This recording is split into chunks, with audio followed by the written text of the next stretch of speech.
Hello hello, ನಿಮ್ಮನ್ನು ಇಲ್ಲಿವರೆಗೂ ಬರೋದಕ್ಕೆ ಹೇಳಿದ್ದಕ್ಕೆ ಸಾರಿ. It's okay. ನಿಮ್ಮ ಹತ್ರ ಒಂದು ಮುಖ್ಯವಾದ ವಿಚಾರ ಮಾತಾಡಬೇಕಿತ್ತು.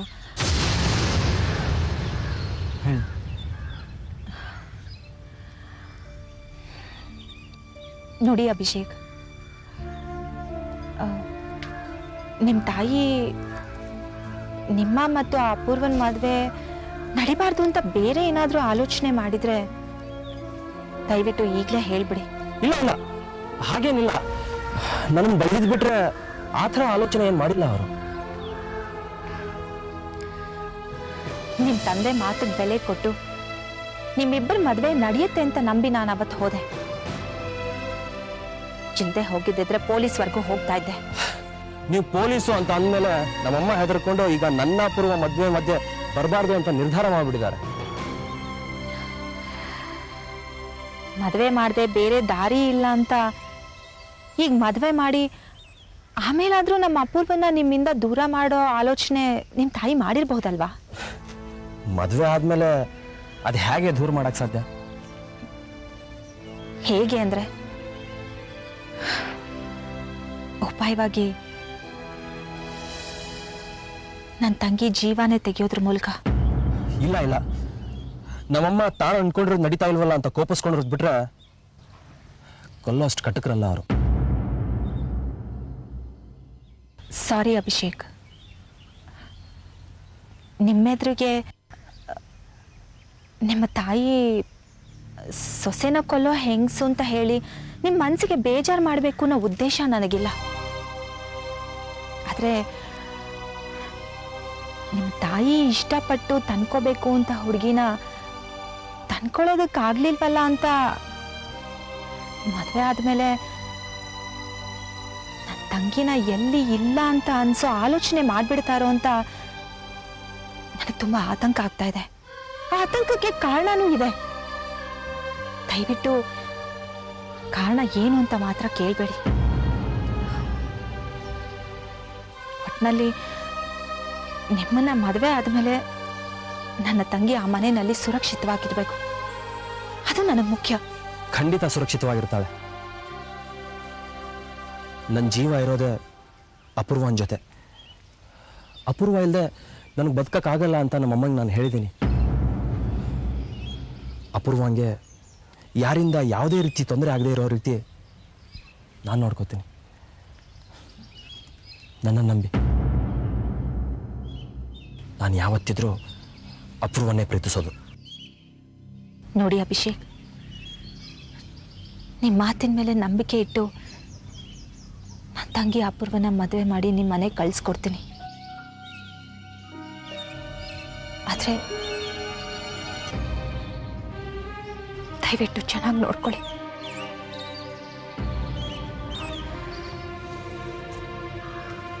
Thanks for coming.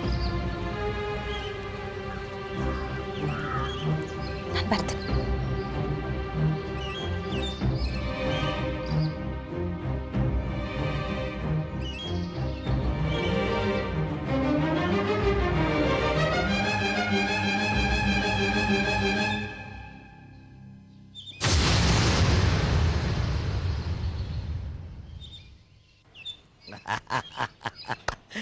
ಹೇ ಬ್ರಹ್ಮ, ಹೇ ವಿಷ್ಣು, ಹೇ ಮಹೇಶ್ವರ,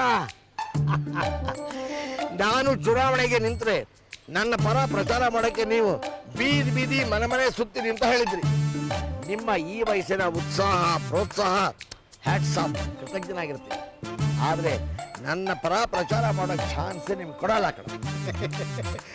ಇರೋ ಈ ಸಣ್ಣ ಲೊಕ್ಯಾಲಿಟಿನಲ್ಲಿ ವಾಕಿಂಗ್ ತರ ಹೋಗಿ 4 ಜನಕ್ಕೆ ನಿನ್ನ ಬಗ್ಗೆ ಕ್ಯಾನ್ವಾಸ್ ಮಾಡೋದು ನಮಗೆ ಕಷ್ಟನೇನಯ್ಯ.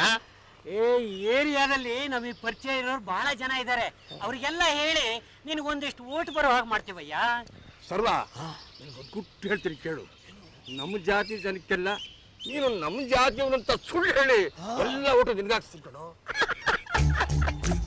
ಕೇಳ್ರು, ಇವನು ಗುಟ್ಟು ಸುಳ್ಳು ಜಾತಿ ಇವೆಲ್ಲ ಕಿವಿಲಿ ಬಂದು ಹೇಳ್ತಾ ಇದ್ದಾನೆ. ಲೋ ಪೆದ್ದ, ನಮ್ಮ ಇಡೀ ಭಾರತದ ರಾಜಕಾರಣ ನಿಂತಿರೋದೇ ಸುಳ್ಳು ಮೇಲೆ. ಬದುಕಿರೋದೇ ಜಾತಿಯಿಂದ. ಆದರೆ ಸಂವಿಧಾನ ಮಾತ್ರ ಪವಿತ್ರವಾದದ್ದು, ಅದು ಜಾತ್ಯತೀತವಾದದ್ದು. ಕೇಳ್ರಯ್ಯ ತ್ರಿಮೂರ್ತಿಗಳ, ನಾನು ನಿಮಗೆ ಅವತ್ತೇ ಹೇಳಿದ್ದೀನಿ, ನಾನು ಚುನಾವಣೆ ನಿಲ್ತಾ ಇರೋದು ಗೆಲ್ಲೋಕ್ಕೂ ಅಲ್ಲ ಸೋಲೋಕ್ಕೂ ಅಲ್ಲ, ಜಸ್ಟ್ ದುಡ್ಡು ಮಾಡಕ್ಕೆ ಕಣೋ, ದುಡ್ಡು ಮಾಡಕ್ಕೆ. ಗೆದ್ರಲ್ವೇನಯ್ಯ ದುಡ್ಡು ಮಾಡೋದು? ಆ ಪ್ರಾಜೆಕ್ಟ್ ನಿಮ್ಗೆ ಕೊಡಿಸ್ತೀನಿ, ಈ ಸ್ಕೀಮ್ ನಿಮ್ಗೆ ಕೊಡಿಸ್ತೀನಿ, ಆ ಟೆಂಡರ್ ನಿಮಗೆ ಆಗುತ್ತೆ, ಈ ಕಾಂಟ್ರಾಕ್ಟ್ ನಿಮಗೆ ಕೊಡಿಸ್ತೀವಿ ಅಂತ ಕಿಕ್ ಬ್ಯಾಕ್ ರೂಪದಲ್ಲಿ ದುಡ್ಡು ಮಾಡೋದಲ್ವೇನಯ್ಯ ಅಲ್ವಾ? ಈಗಿನ ಕಾಲದಲ್ಲಿ ಲಂಚಕ್ಕೆ ನಮ್ಮ ಜನ ಅಡ್ಜಸ್ಟ್ ಆಗ್ತಿದ್ದಾರೆ ಕೊಟ್ಟು ಕೆಲಸ ಮಾಡಿಸ್ಕೊಂಡು ಹೋಗ್ತಾರೆ. ನೀವೆಲ್ಲ ಹೇಳ್ತಿರೋದು ಗೆದ್ದೋರ್ ವಿಚಾರ ಕಣ. ನಾನು ಹೇಳ್ತಿರೋದು ಅಕಸ್ಮಾತ್ ನಾನು ಸೋತೆ ಅಂತ ಇಟ್ರು, ಆಗ ನನಗೆ ಜನ ಬೆಂಬಲ ಜನಮನ್ನಣೆ ಇಲ್ಲ ಅಂತ ಗೊತ್ತಾದ್ರೆ ಬರೋ ಜನವೂ ಬರೋದಿಲ್ಲ, ಬರೋ ದುಡ್ಡು ಬರೋಲ್ಲ, ಇರೋ ದುಡ್ಡು ಕೊಚ್ಕೊಂಡು ಹೋಗುತ್ತೆ. ಸರಿ, ಮತ್ತೇನಯ್ಯ ಮಾಡ್ತೀಯ? ಹೇಳ್ತೀನಿ, ಏನ್ ಮಾಡ್ತೀರಾ? ಎಲೆಕ್ಷನ್ ನಿಲ್ತೀನಿ ಕಣ್ರಯ್ಯ. ಆವಾಗ ಯಾವ್ದೋ ಕಾರಣಕ್ಕೆ ಇಷ್ಟು ಓಟ್ ಬೀಳಬಹುದು ಅನ್ನೋದನ್ನೇ ಬಂಡವಾಳಕ್ಕೆ ಇಟ್ಕೋತೀನಿ. ನಿಂತಿರೋರಿಗೆಲ್ಲ ಹೆದರ್ಸ್ತೀನಿ, ಸೋಲ್ತೀಯ ಅಂತ. ಅವ್ರ ಸ್ಥಿತಿ ಹೇಗಿರುತ್ತೆ ಗೊತ್ತಾ? ಈ ಚುನಾವಣೆ ನಿಂತಿರ್ತಾರಲ್ಲ, ಅವರ ಸ್ಥಿತಿ ಸತ್ತ ಜಿರಳೆ ಮೈ ಮೇಲೆ ಹಾಕಿದ್ರೆ ಬೆಚ್ಚಿ ಬೀಳ್ತಾರೆ, ಹಾಗಿರುತ್ತೆ, ಹೆದರ್ತಾರೆ. ಅವಾಗ ಹೇಳ್ತೀನಿ, ನೋಡಪ್ಪ ನಾನು ಗೆಲ್ಲೋಲ್ಲ, ಆದ್ರೆ ನಿಮ್ಮನ್ನು ಗೆಲ್ಸೋಲ್ಲ, ಸೋಲಿಸ್ತೀನಿ ನಿಂತೀನಿ. ಆವಾಗ ನಾಮಿನೇಷನ್ ವಾಪಸ್ ತಗೊಳಪ್ಪ ಅಂತಾರೆ. ಇಷ್ಟು ಖರ್ಚಾಗಿದೆ ಅಂತ ಪಟ್ಟಿ ಕೊಡ್ತೀನಿ, ಅಷ್ಟು ದುಡ್ಡು ಕೊಡ್ತಾರೆ. ಒಂದು ವೇಳೆ ಯಾವುದು ಆಗಲಿಲ್ಲ ಅಂತ ಇಟ್ಕೋ, ಕೊನೆ ರಾಂಬಾಣ ಇಟ್ಟಿದ್ದೀನಿ. 4 ಸರಿಯಾದ ಪೋಲಿಂಗ್ ಬೂತ್ ಅಲ್ಲಿ ಎಲೆಕ್ಟ್ರಾನಿಕ್ ಮಿಷನ್ ಇದೆಯಲ್ಲ, ಅದನ್ನ ಉಲ್ಟಾ ಇಟ್ಬಿಟ್ರೆ ನಂಬರ್ 1ಕ್ಕೆ ಒತ್ತಾರೆ.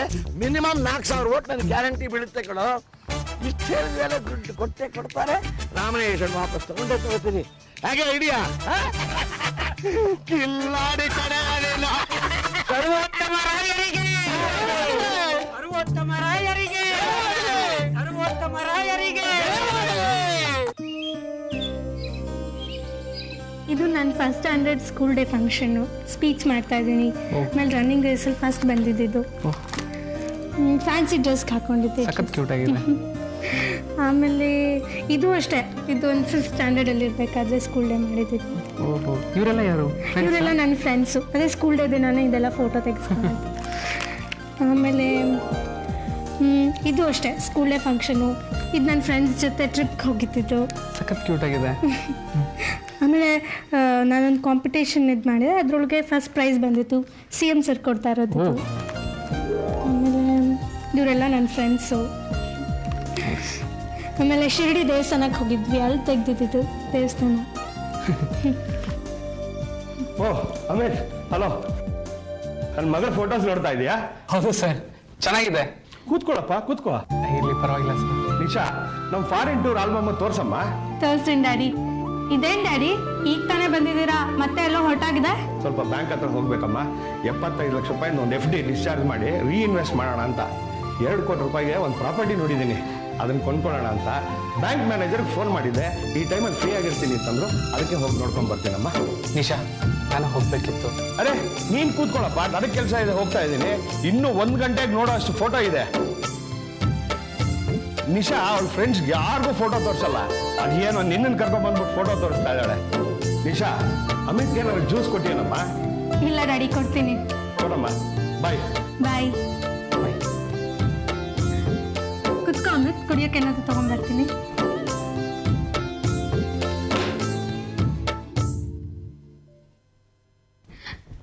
Amit, I'm sorry Amit.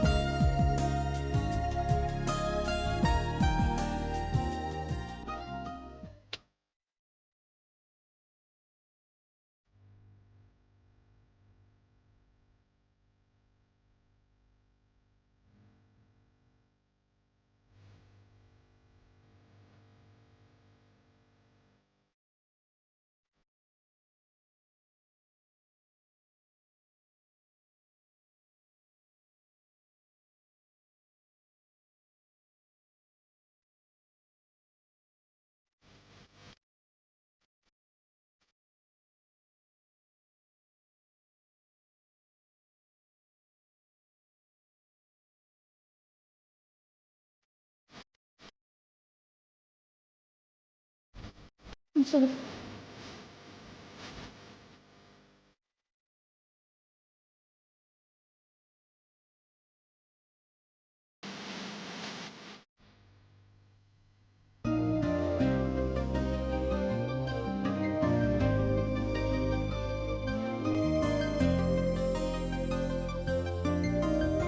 ಸಾರಿ ಅಮಿತ್.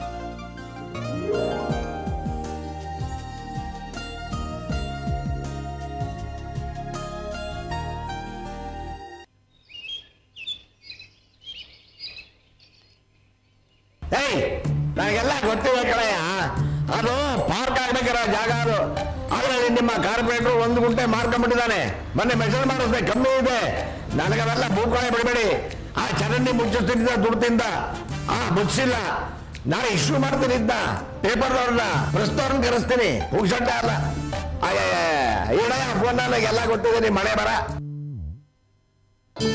ಏನೇ ದೇವಸ್ಥಾನಕ್ಕೆ ಹೋಗಿದ್ಯಾ? ದೇವಸ್ಥಾನಕ್ಕೆ ಹೋಗಿದ್ದೆ. ಬಾಳೆಹಣ್ಣು ತಗೊಳ್ಳಿ.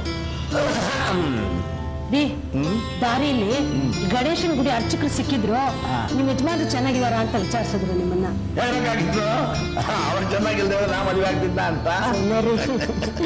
ಆಮೇಲೆ ಅವ್ರು ಕೇಳಿದ್ರು, ಏನಮ್ಮ ನಿಮ್ ಮಗನ್ ಓದೆಲ್ಲ ಮುಗೀತಾ, ಯಾವಾಗ ಡಾಕ್ಟರ್ ಆಗ್ತಾನೆ ಅಂತ ವಿಚಾರಿಸಿದ್ರು. ಓದೆಲ್ಲ ಮುಗೀತು, ಇನ್ನೇನ ಡಾಕ್ಟರ್ ಆಗ್ತಾನೆ ಅಂತ ಹೇಳ್ದೆ. ನೀನು ಶುದ್ಧ ಪೆದ್ದು ಕಣೆ. ಆ ಬೂಲಾರ್ ಯಾಕೆ ಕೇಳ್ದಾಗ ಗೊತ್ತಾ? ಅವನು ಒಬ್ಬ ಕಪಿ ಅಂದ್ರೆ ಕನ್ಯಾ ಪಿತೃ ಅಂತ. ಅವನಿಗೆ 3 ಜನ ಹೆಣ್ಮಕ್ಳಿದ್ದಾರೆ. ಒಬ್ರಿಗೂ ಇನ್ನೂ ಮದುವೆ ಆಗಿಲ್ಲ ಕಣೆ. ಅವನು ಲೆಕ್ಕ ಹಾಕಿದ, ನಮ್ಮ ಮನೆ ನೋಡ್ದ.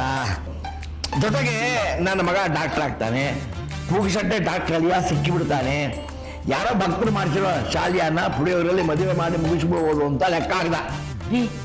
ಅರ್ಚಕರುಗಳ ಬಗ್ಗೆ ಹಾಗೆಲ್ಲ ಮಾತಾಡ್ಬೇಡ್ರಿ. ಅವ್ರುಗಳೆಲ್ಲ ತುಂಬಾ ಒಳ್ಳೆಯವರು, ಯಾವಾಗ್ಲೂ ದೇವ್ರ ಪಕ್ಕದಲ್ಲೇ ಇರ್ತಾರೆ. ನಾನು ಎಲ್ಲ ಅರ್ಚಕರ ಬಗ್ಗೆ ಮಾತಾಡ್ತಾ ಇಲ್ಲ ಸಾತು, ಅರ್ಥ ಮಾಡ್ಕೋ. ಈ ಪರ್ಟಿಕ್ಯುಲರ್ ಪರ್ಸನ್ ಬಗ್ಗೆ ಮಾತಾಡ್ತಾ ಇದ್ದೇನೆ. ಈತ ಯಾಕೆ ಗೊತ್ತೇನೆ? ಭಕ್ತರು ಬಂದ್ರೆ ಕಾಸು ಕೈಲಿಲ್ಲ ಅಂತ ಇಟ್ಕೋ, ಅವ್ರ ಮುಂದೆ ಮಂಗಳಾರತಿ ತಟ್ಟೆ ತಗೊಂಡೇ ಹೋಗಲ್ಲ. ಕಾಸು ಕೈಲಿ ಹಿಡ್ಕೊಂಡು ನಿಂತ್ಕೋ, ಮಂಗಳಾರತಿ ಆರೋಗಿದ್ರು ತಟ್ಟೆ ಬಿಡಲ್ಲ. ಕಾಸು ಹಾಕೋರ್ಗು ಹಿಡ್ಕೊಂಡೇ ನಿಂತಿರ್ತಾನೆ ನೋಡು. ಇಂಥ ಹೋಮ ಮಾಡಿಸಿ ನೀವು ಸಾಯೋವರೆಗೂ ಮೇಯರ್ ಆಗಿರ್ತೀರಿ ಅಂತ 3 ಜನ ಕಾಸು ಕಿತ್ಕೊಂಡಿದ್ದಾನೆ. ಹುಚ್ಚಿ ನೋಡು ಸಾತು, ನಮ್ಮ ಮಗ ಡಾಕ್ಟರ್ ಆದ್ಮೇಲೆ ಕಾರು ಬಂಗ್ಲೆ ಎಲ್ಲ ಬಂದ ಮೇಲೆ ನಮ್ಮ ಗ್ರೇಡ್ ಏನು, ಆ ಪೂಜಾರಿ ಮಗಳ ಗ್ರೇಡ್ ಏನು ಬಿಟ್ಟಾಕೋ. ನಿಮ್ ಮಗ ಒಪ್ಪದ ಯಾಕೆ ಆಗ್ಬಾರ್ದು? ಯಾಕಪ್ಪ, ಬಡವ್ರ ಮನೆ ಹುಡುಗಿ ಈ ಮನೆ ಸೊಸೆ ಆಗ್ಬಾರ್ದು ನಿಮ್ಗೆ ಇಷ್ಟ ಅಲ್ವಾ? ಖಂಡಿತವಾಗಿ ಇಷ್ಟ ಇದೆ ಕಣಮ್ಮ. ನನ್ನ ಆಸೆನೂ ಅದೇನೆ. ನೋಡು, ತರುವಾಗ ಬಡವರ ಮನೆಯಿಂದ ಹೆಣ್ಣು ತರಬೇಕು, ಕೊಡುವಾಗ ಶ್ರೀಮಂತರ ಮನೆಗೆ ಹೆಣ್ಣು ಕೊಡಬೇಕು. ಯಾಕೆ ಅಂದ್ರೆ ಆ ಹುಡುಗಿ ಆ ಮನೇಲಾದ್ರೂ 1 ತಿಂಗಳು ಪೂರ್ತಿ ಸಕ್ಕರೆ ಹಾಕೊಂಡು ಕಾಫಿ ಕುಡೀಲಿ ಅಂತ. ಆದ್ರೆ ನನ್ನ ಆಸೆ ಆಶಾ ವಿಚಾರದಲ್ಲಿ ಫೇಲ್ ಆಗುತ್ತೆ ಕಣೆ. ಅದಕ್ಕೆ ಇವಾಗ ಏನ್ ಗೊತ್ತಾ, ಮುಂದೆ ನನ್ನ ಮನೆಗೆ ಸೊಸೆನ್ ತರೋ ಹೊತ್ತಿಗೆ ನಮ್ಮ ಅಮಿತ್ ಡಾಕ್ಟರ್ ಆಗಿರ್ತಾನೆ. ಒಂದು ಹೋಮ್ನಲ್ಲೇ ಸಣ್ಣ ರೂಮ್ನಲ್ಲಿ ಪ್ರಾಕ್ಟೀಸ್ ಶುರು ಮಾಡಿ ಹೋಮ್ನಲ್ಲಿ ನರ್ಸಿಂಗ್ ಹೋಮ್ ಮಾಡಿರ್ತಾನೆ. ಮನೆ ಕಾರ್ ತಂದು ನಿಲ್ಲಿಸ್ತಾನೆ. ಆಮೇಲೆ ಲಕ್ಷಣವಾಗಿರೋ ಹುಡುಗಿ ನೋಡಿ ಬಡವರನಿಂದ ತಂದು ಮುಂದೆ ಮಾಡಿ.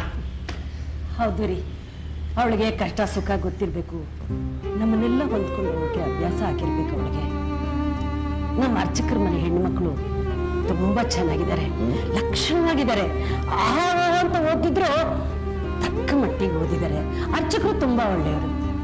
ಏನಮ್ಮ ಆಗ್ಲೇ ಅಮಿತನ್ ಮದುವೆ ಮಾಡೋ ಕನ್ಸ್ ಕಾಣ್ತಾ ಇದೆಯಾ? ಇಲ್ಲಪ್ಪ, ಸುಮ್ಮನೆ ಹಾಗೆ ಮಾತಾಡ್ತಾ ಇದ್ದೀನಿ. ಅಮೃತ ಕಷ್ಟಪಟ್ಟು ಅಮಿತನ್ನ ಓದಿಸಿದಾಳೆ. ಇನ್ನೇನು ಅವನು ಡಾಕ್ಟರ್ ಆಗ್ತಾನೆ, ಕೈ ತುಂಬಾ ಸಂಪಾದನೆ ಮಾಡ್ತಾನೆ. ಮನೆ ಜವಾಬ್ದಾರಿ ಎಲ್ಲ ಅವನೇ ಹೊತ್ಕೋತಾನೆ. ಅವನು ದುಡಿಯಕ್ಕೆ ಶುರು ಮಾಡ್ಕೊಂಡ್ಮೇಲೆ, ಅಮೃತ ನೀನು ಕೆಲ್ಸಕ್ಕೆ ಹೋಗೋದು ಬೇಡಮ್ಮ, ಸಾಕು, ನೀನು ಕಷ್ಟಪಟ್ಟಿದ್ದು ಸಾಕು, ಎಲ್ಲರನ್ನೂ ನೋಡ್ಕೊಂಡಿದ್ದು ಸಾಕು, ಎಲ್ಲರನ್ನೂ ಸಾಕಿದ್ದು ಸಾಕಮ್ಮ, ಸಾಕು ಕಣೆ. ಕೆಲ್ಸಕ್ಕೆ ರಾಜೀನಾಮೆ ಕೊಟ್ಬಿಡು.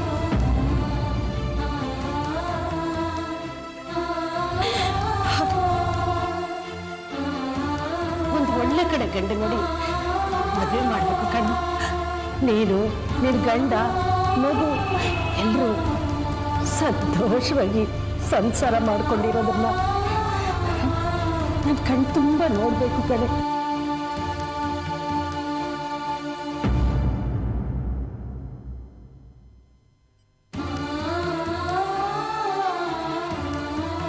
ನನ್ನ ಕಣ್ ತುಂಬ ನೋಡಬೇಕು.